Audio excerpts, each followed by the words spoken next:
দীর্ঘ এক যুগের বেশি রাজনৈতিক পালাবদলের পর নতুন বাংলাদেশ গড়ার স্বপ্নে মুখর শরীয়তপুরবাসী। নদী ভাঙন, সড়ক, শিক্ষা, স্বাস্থ্য আর নিরাপদ জীবনের প্রত্যাশায় জেগে উঠছে জেলার সাধারণ মানুষ। বিশেষজ্ঞরা বলছেন, একতরফা নির্বাচন থেকে বেরিয়ে এসে সুষ্ঠু ও নিরপেক্ষ নির্বাচনের পরিবেশ নিশ্চিত করতে হবে সরকারকেই। নদী ভাঙনের সঙ্গে লড়াই করেই বেঁচে থাকা শরীয়তপুরবাসীর যেন এক অনন্ত সংগ্রাম। গেল এক দশকে ঘর হারিয়েছে অন্তত 20,000 পরিবার, নদীতে তলিয়ে গেছে ভিটেমাটি। জনপ্রতিনিধিদের দ্বারে দ্বারে গিয়েও মেলেনি সাহায্য।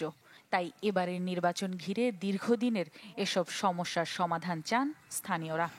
আমাদের ভোট নিয়ে তো কোনো চিন্তা আমরা করতে পারতেছি না, আমাদের থাকার কোনো জায়গা নাই, আমাদের পেটে খাবার নাই। যারা নিয়ে আমাকে নদী ভাঙনটা ইনশাল্লাহ ঠেকাইতে পারবো আল্লাহর রহমতে, উপরে আল্লাহ নিচে খাকি আল্লাহ, তাদের আমরা ভোট দিয়ে ইনশাল্লাহ আল্লাহ দিলে পাশ করাবো। চোর ডাকাইতে ভয় থাকবো না, ভয় থাকবো না, মানুষ বাসায় ঘরে রাখতে পারবো, হেলো করে ভোট দিই।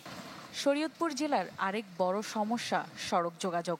পদ্মা সেতুর উদ্বোধনের পর শরীয়তপুরের উন্নয়নের গতি কিছুটা বাড়লেও কর্মসংস্থান বাড়েনি ততটা।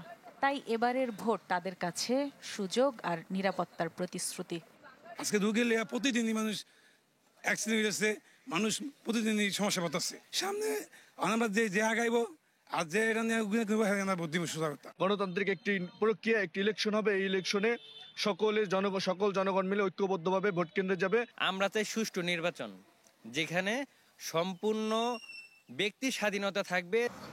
স্থানীয় বিশ্লেষকরা বলছেন, শরীয়তপুরের জনমানুষের আকাঙ্ক্ষা প্রার্থীর ধারণা করতে না পারলে শুধু মুখের বুলিতে নিশ্চিত হবে না বিজয়।